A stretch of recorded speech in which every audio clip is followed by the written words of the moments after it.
Getdin, evdə qaldı sənin səsin. Divarda kölgən, boş stəkanın izi. Mən hər axşam adını astaca dedim.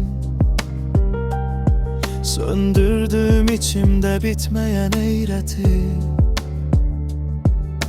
Pəncərəm yaşadı yağışla bir ömür.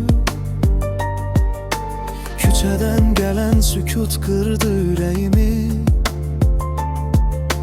Mən səni saxlamaq istədim illərlə,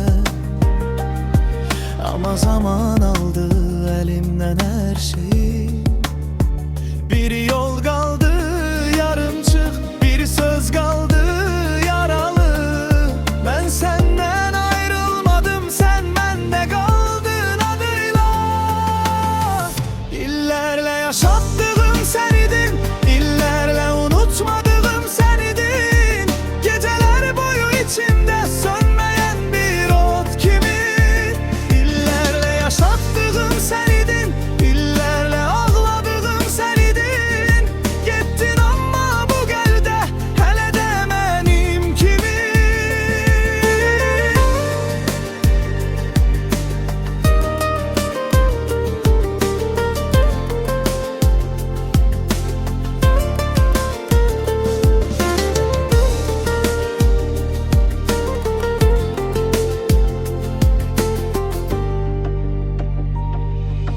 Bir fincan qəhvə soyudu masada, sanki sən gələcəksən yenə bu səhər.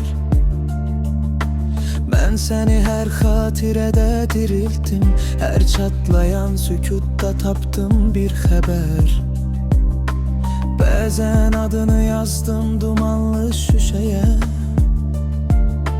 bəzən silib yenidən başladım səni. Nə qədər qaçsam da həmin günə dönürəm, çünki ürəyim öyrəndi gözləməyi.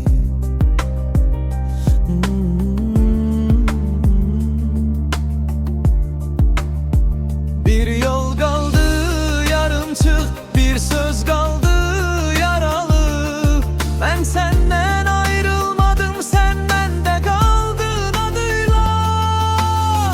İllərlə yaşatdığım sən idin, illərlə unutmadığım sən idin.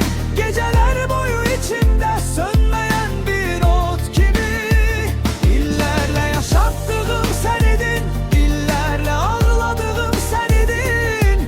Getdin amma bu qəlbdə hələ də mənim kimi. İndi bilirəm sevgi tək qayıtmaq deyil, bəzən buraxmaq da bir yara daşıyır. Mən səni itirdim, amma səndə qalan mən. Hələ də adını yavaş-yavaş çağırır. İllərlə yaşatdığım sən idin, illərlə